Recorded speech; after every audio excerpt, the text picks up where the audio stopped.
Ce nouveau numéro de podcast est consacré au tarot de Marseille. Qu'est-ce que c'est ?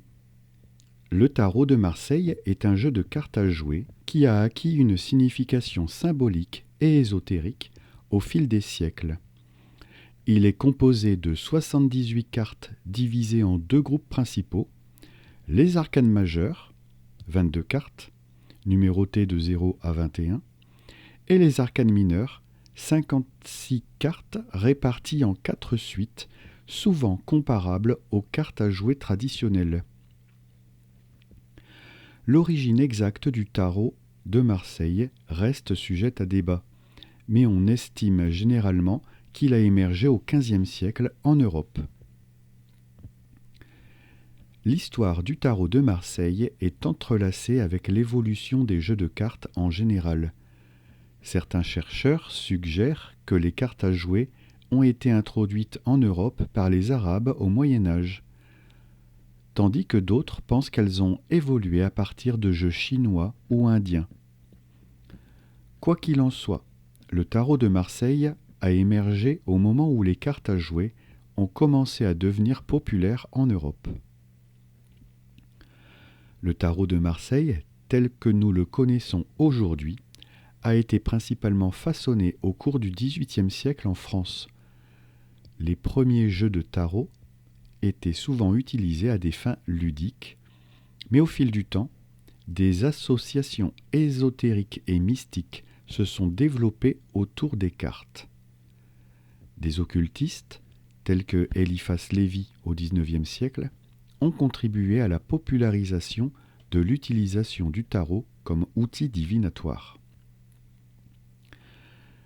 Dans ce podcast, nous verrons comment le jeu est structuré, ses origines un peu plus détaillées et ses utilisations. Première partie, la structure du tarot de Marseille. Le tarot de Marseille est composé de 78 cartes, divisées en deux groupes principaux, les arcanes majeures et les arcanes mineures. Les arcanes majeures sont au nombre de 22 et représentent des images symboliques puissantes, chacune avec sa signification propre. Parmi ces cartes figurent des figures emblématiques telles que le fou, le battleur, le pendu, l'impératrice, la mort, le pape, l'amoureux et d'autres. Les arcanes majeures du tarot de Marseille sont des cartes numérotées de 0 à 21. Chacune avec des images symboliques distinctes. Chaque carte a sa signification propre, mais aussi une interprétation en relation avec les autres cartes environnantes. Ces arcanes majeures représentent des archétypes universels, des aspects de la vie humaine et des forces cosmiques. La carte numéro 1, le battleur. Souvent considéré comme le magicien, il symbolise la créativité et le pouvoir. La numéro 2, la papesse, représente la sagesse, la connaissance intuitive et la spiritualité féminine. La numéro 3, l'impératrice, évoque la fécondité, la créativité et le pouvoir féminin. La 4, l'empereur, symbolise l'autorité, la structure et le pouvoir masculin. La 5, le pape, représente la spiritualité organisée, la sagesse et la guidance. La 6, l'amoureux, évoque le choix, l'harmonie et les relations. La 7, le chariot, symbolise la victoire, la maîtrise de soi et la progression. La 8, la justice, représente l'équilibre, la justice et le discernement. La 9, l'ermite, évoque la sagesse intérieure, la contemplation et la solitude. La 10, la roue de fortune, symbolise le cycle de la vie, la chance et le destin.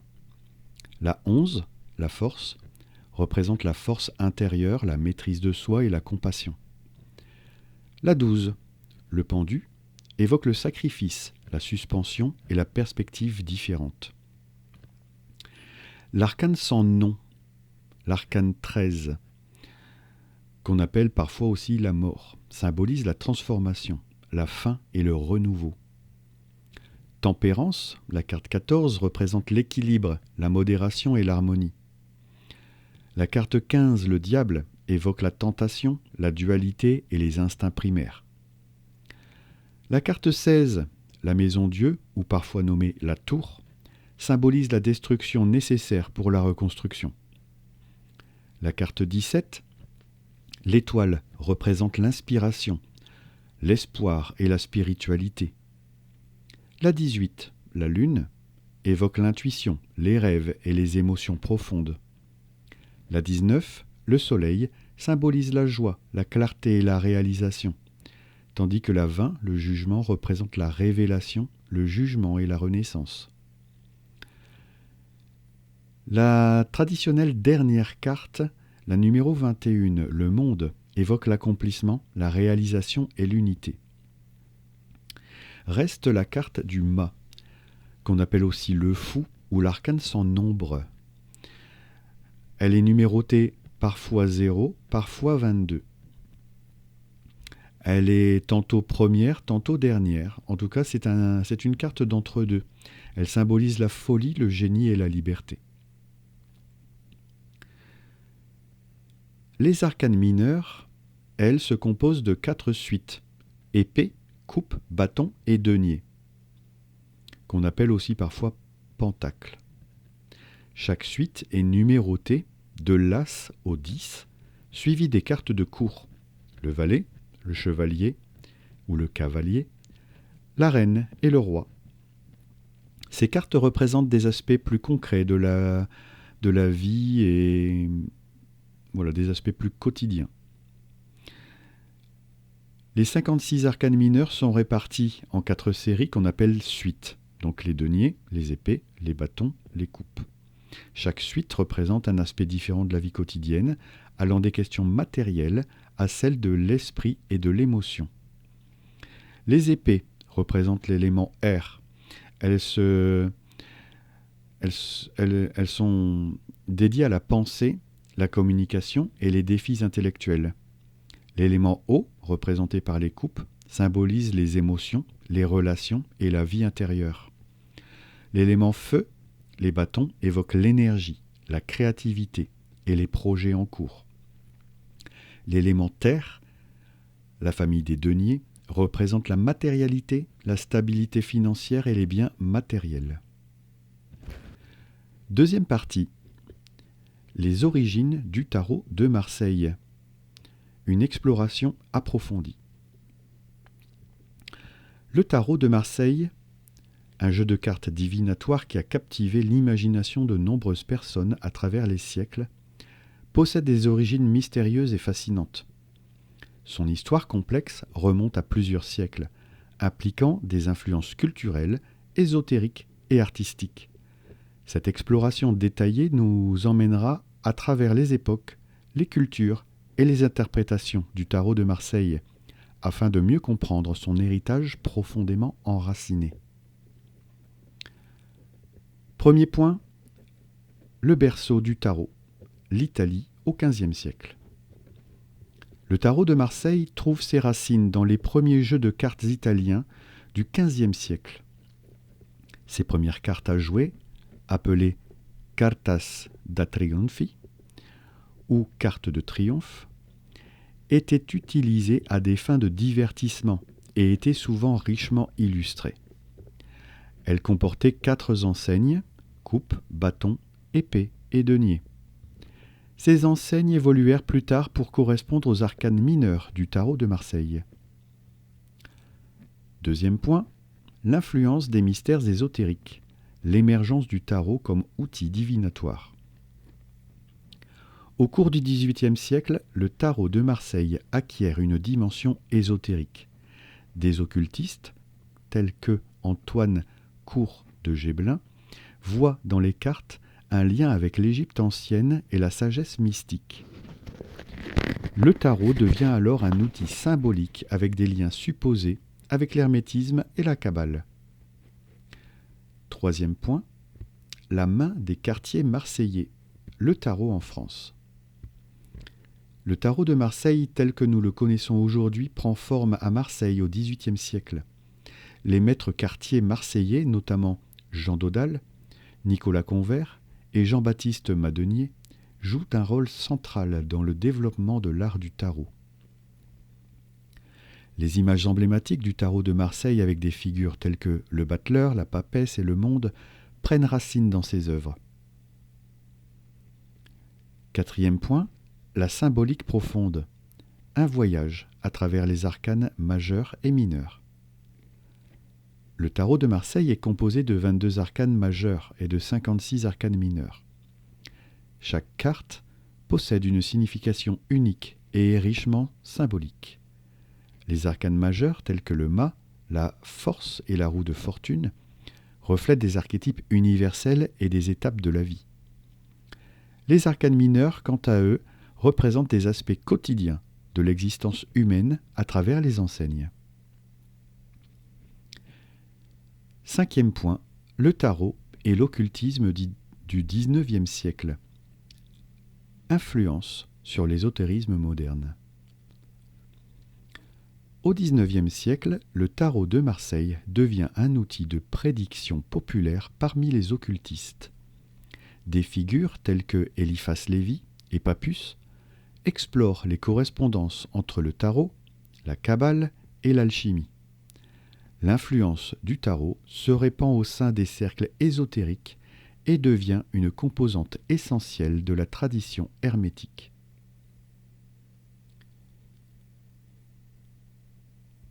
Sixième point, le tarot au XXe siècle. Renaissance et nouvelles interprétations. Au cours du XXe siècle, le tarot de Marseille connaît une renaissance, soutenue par le renouveau de l'intérêt pour l'occultisme, la spiritualité et la psychologie. Des artistes comme Aleister Crowley créent leur propre jeu de tarot, tout en intégrant des éléments de la tradition du tarot de Marseille dans leurs œuvres. Les mouvements New Age et la psychologie analytique de Carl Jung contribuent également à la popularité du tarot comme outil de connaissance de soi. Septième point, tarot de Marseille et culture populaire, l'impact contemporain.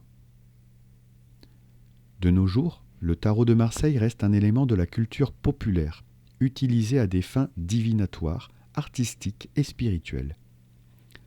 Les praticiens modernes, tout en respectant les traditions, adaptent également le tarot à des perspectives plus contemporaines.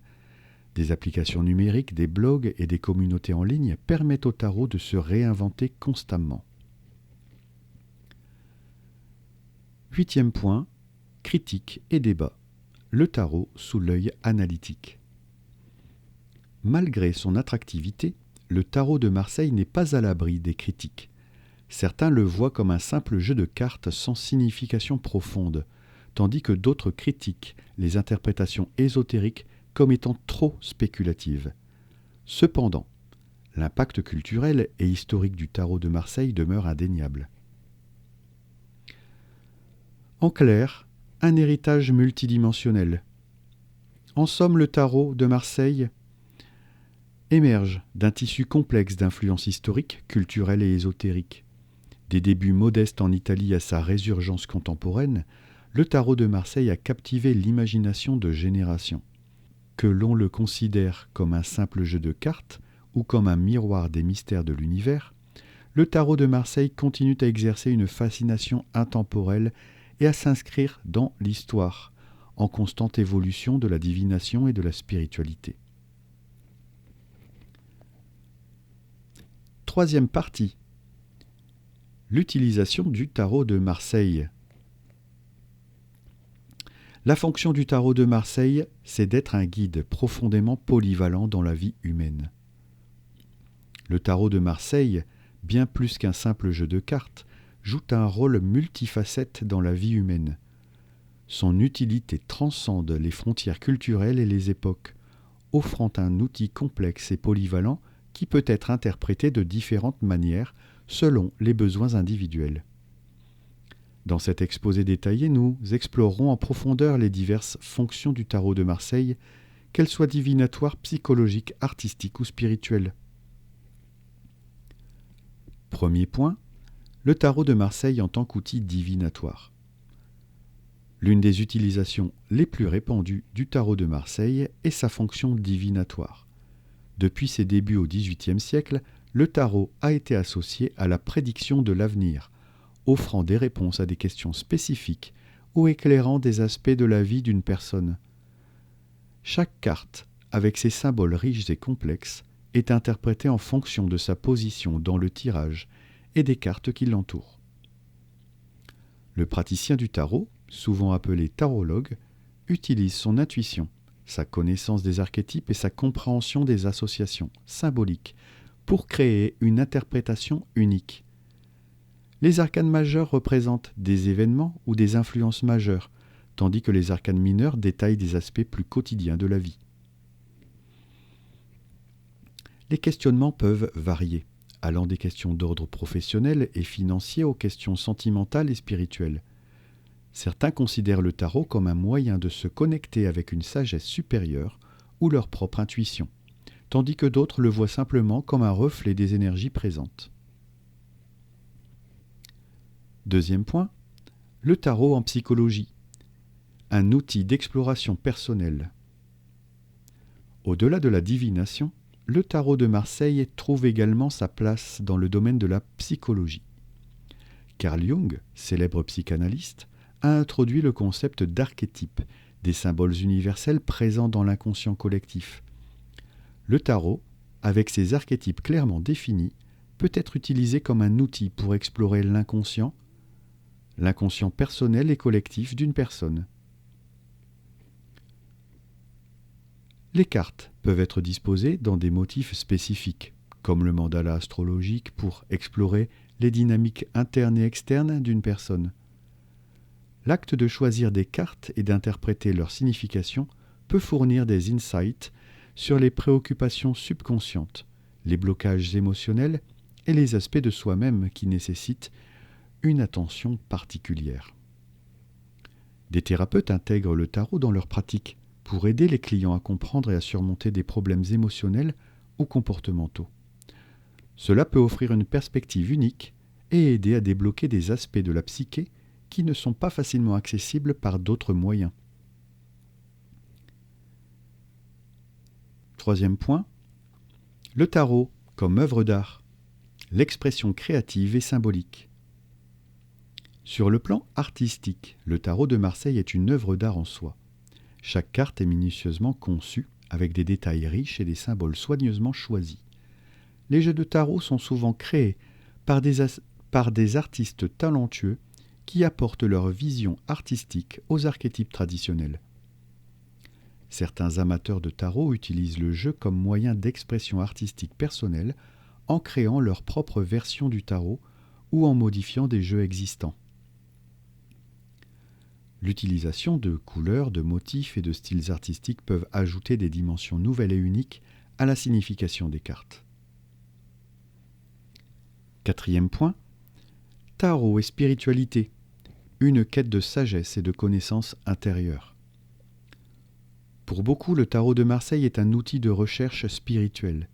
Les archétypes et les symboles présents dans les cartes peuvent être interprétés comme des guides spirituels offrant des perspectives sur le voyage intérieur de la personne qui consulte le tarot. Certains praticiens voient le tarot comme un moyen de se connecter avec des forces supérieures ou des stratégies spirituelles. Les archétypes majeurs en particulier peuvent être interprétés comme représentant des étapes sur le chemin spirituel, invitant le consultant à réfléchir sur des aspects plus profonds de la vie et de la réalité. Cinquième point, le tarot dans la culture populaire. Divertissement et exploration créative. Au-delà de ses utilisations plus sérieuses, le tarot de Marseille a également trouvé sa place dans la culture populaire en tant qu'outil de divertissement et d'exploration créative. Des jeux de tarot sont parfois utilisés comme des jeux de société, tandis que des artistes contemporains s'inspirent des images et des symboles du tarot dans leurs œuvres.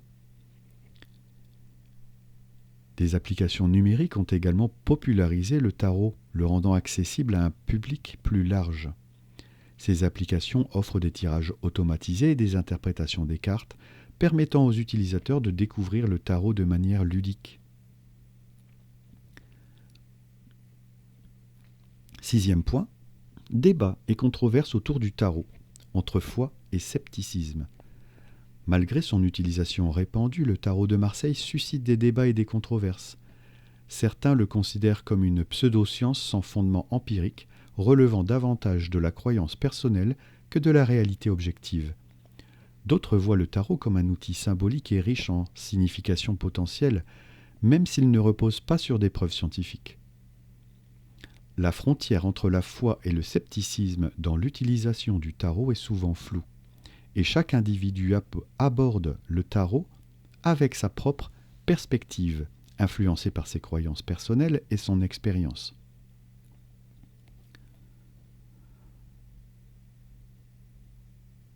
En conclusion, le tarot comme miroir de la vie humaine.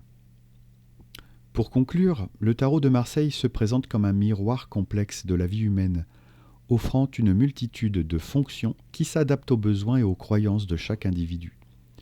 Que ce soit en tant qu'outil divinatoire, instrument psychologique, œuvre d'art ou guide spirituel, le tarot a transcendé les siècles, capturant l'imagination et fournissant des perspectives uniques sur la condition humaine. La richesse de ses symboles, la polyvalence de ses applications et la profondeur de son histoire continuent d'en faire un outil captivant et influent dans la vie de ceux qui le consultent. Le tarot de Marseille est bien plus qu'un simple jeu de cartes ou un outil de divination. Il incarne une riche tradition culturelle, artistique et ésotérique qui a captivé l'imagination des gens à travers les âges. Qu'il soit utilisé pour la divination, le développement personnel ou simplement apprécié en tant qu'œuvre d'art, le tarot de Marseille continue d'exercer une influence significative dans le monde contemporain. Sa longévité et sa polyvalence attestent de sa capacité à évoluer avec les temps tout en conservant sa magie intemporelle.